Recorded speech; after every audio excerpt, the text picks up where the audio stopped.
श्रीराम समर्थ मनाची शक्ती परमपूज्य बाबा बेलसरे यांच्या पुस्तकामधील वाचन भाग क्रमांक 7. पुस्तकामधील 12 नंबरचा भाग युरोपियन विचारधारेमधील शक्तितत्व. एक ग्रीक तत्वचिंतक ॲनेक्झागोरास इसवी पूर्व 500. ॲनेक्झागोरास असे सांगतो की एम्प्लिडोक्लिसने स्नेह आणि संघर्ष या दोन शक्ती जगातील हालचालींचे कारण आहेत असे मानले, पण त्या दोन्ही शक्ती दृश्य जगातील आहेत. आपले मत असे की परमाणू परस्परांमध्ये पूर्णपणे मिसळतात. त्यांच्यामध्ये गती निर्माण करण्यास एक निराळी शक्ती अवश्य आहे. जगातील सर्व हालचाली, आंदोलने आणि परिवर्तने घडवून आणणारी शक्ती पूर्णपणे चिन्मय आणि अदृश्य आहे.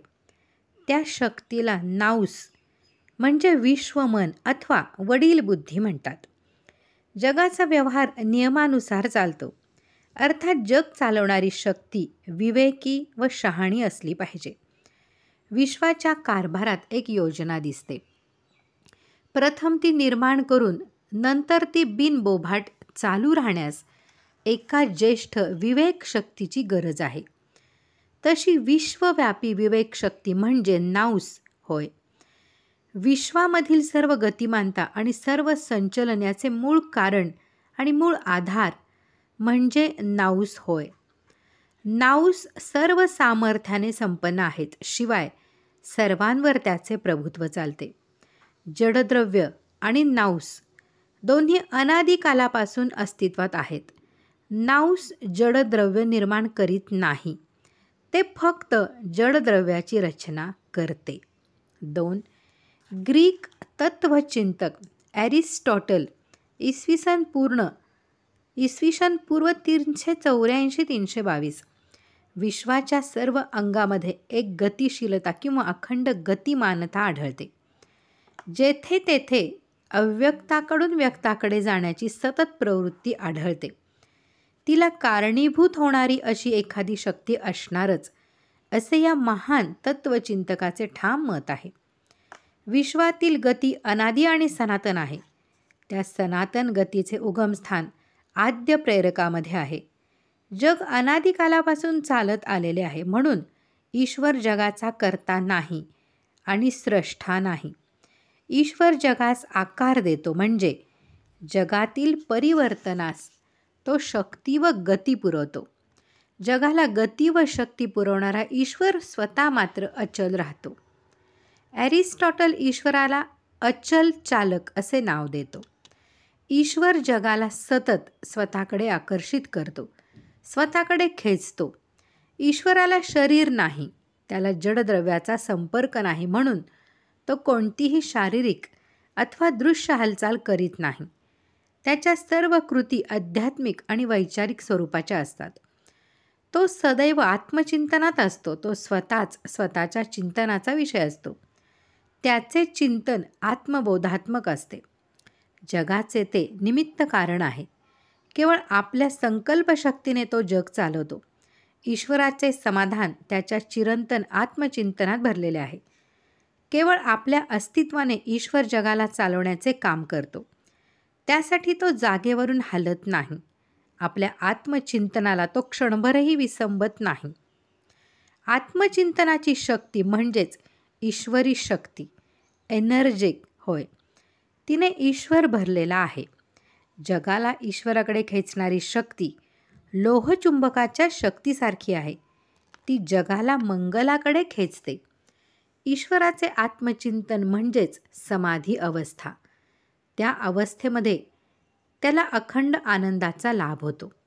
ईश्वर केवळ चिदाकार म्हणजे प्युअर फॉर्म आहे. त्याच्या ठिकाणी जडद्रव्याचा म्हणजे मॅटरचा अत्यता भाव असतो. त्याचे सर्व कार्य केवळ संकल्पाच्या द्वारे चालते. ईश्वर म्हणजे पूर्णता, ॲक्टस प्युरस म्हणजे शुद्ध शक्ती. ईश्वर स्वतः अचल राहतो, कारण त्याला आणखी काही मिळवायचे नसते. त्याच्यातून आणखी काही निर्माण व्हायचे नसते. 3. प्लॉटिनस इसवी 205-270 हा एक मोठा स्वानुभवी साधू पुरुष होऊन गेला. त्याचे सांगणे असे की मूळ अस्तित्व म्हणजे ईश्वर. ईश्वर अमर्याद व अनंत आहे. तो मानवी जाणीवेच्या पलीकडे असतो. ईश्वराला विचार, संकल्प इत्यादी चिकटवता येत नाहीत, कारण ते द्वैत सुचवतात. ईश्वर सर्व पार्थिवतेच्या पलीकडे आहे, म्हणून त्याला क्रियाशीलता लावता येत नाही. नाहीपणानेच त्याचे वर्णन करावे लागते. तो सर्वांमध्ये आहे, पण विभाजित नाही. तो सर्वांच्या उत्पत्तीचे कारण असून स्वतः पूर्णपणे समाप्त असतो. जगात तो ओतप्रोत आहे. तो सर्व स्पर्शी व सर्वव्यापी आहे. म्हणून जगातील प्रत्येक वस्तू, व्यक्ती व घटना आपले अस्तित्व व जीवन ईश्वरापासून मिळवते. याचा अर्थ सर्व जग एका ईश्वरातून बाहेर पडते. तो सर्वोच्च अस्तित्व आहे, म्हणून त्याच्यापाशी शक्तीचा किंवा सामर्थ्याचा अतिरेक आढळतो. त्या शक्तीमुळे स्वतःसारखे काहीतरी उत्पन्न करण्याची त्याची प्रवृत्ती असते. ईश्वराच्या शक्तीला नाऊस म्हणतात. ईश्वराच्या ठिकाणी खळाळणाऱ्या प्रभूत शक्तीने प्रथम जगदात्मा निर्माण केला. जगदात्म्यापासून जीवात्मे उद्भवतात. जगदात्म्यामध्येच स्वरूपतः शक्ती असतात. त्या जडद्रव्य निर्माण करतात. त्या शक्तींच्या मार्फत जगदात्मा जडद्रव्याशी जोडला जातो. 4. स्पिनोझा 1632-1677. प्लॉटिनसप्रमाणे स्पिनोझा स्वानुभवी तर होताच, पण तो एक थोर तत्वचिंतक देखील होता. त्याचे म्हणणे असे की ईश्वर हा अंतिम अस्तित्व आहे. ईश्वराचे संपूर्ण आकलन झाले तरच ज्ञानाला पूर्णता येते. ईश्वर संपूर्ण स्वतंत्र व स्वावलंबी आहे. त्याचे असणे व त्याचे ज्ञान कशावरही अवलंबून नाही. तो सर्वांना आधारभूत आहे. तो स्वयंभू आहे, म्हणजे तो स्वतःच स्वतःचे कारण आहे. त्याच्या बाहेर काही असू शकत नाही. स्वरूपाने अनंत व अमर्याद अशा ईश्वराला उत्पत्ती व नाश दोन्ही नाहीत. त्याला व्यक्तीपणा नाही. त्याला हेतू व प्रयोजन नाही. तो माणसासारखा विचार करीत नाही. ईश्वराच्या ठिकाणी अनंत गुण आहेत. त्यापैकी विचार आणि विस्तार हे दोनच गुण मानवी बुद्धीला समजतात. ईश्वर जगताचा आधार आहे व जगाचा आविष्कार देखील आहे. जेथे ईश्वर नाही असे स्थानच असू शकत नाही. ईश्वरासारख्या अनंत अस्तित्वाला अनंत सामर्थ्य असले पाहिजे. त्या सामर्थ्यामुळेच ईश्वर स्वतःचे अस्तित्व कायम टिकवू शकतो. जगातील सर्व वस्तूंमध्ये ईश्वराची शक्ती आविष्कृत होत असते. ईश्वराची विचार करण्याची जी अनंत शक्ती आहे तिला स्पिनोझा इंटेलेक्ट्स इन्फिनिट्स म्हणजे अनंत बुद्धी म्हणतो. अनंत बुद्धी ही नित्य आणि अपरिवर्तनशील राहणारी मानसिक ऊर्जा आहे. 5. लायबनिझ 1646-1716. हा बुद्धिमान विचारवंत म्हणतो की जगातील वस्तूंची हालचाल होते म्हणजे त्या गतिमान होतात. तसेच वस्तूंची हालचाल थांबते तेव्हा त्या गतिशून्य होऊन स्थिर होतात. याचा अर्थ असा की वस्तूंना गती असताना त्या गतीचा आधार असणारे आणि वस्तूंची गती शून्य झाल्यावर देखील टिकून राहणारे असे काहीतरी असले पाहिजे.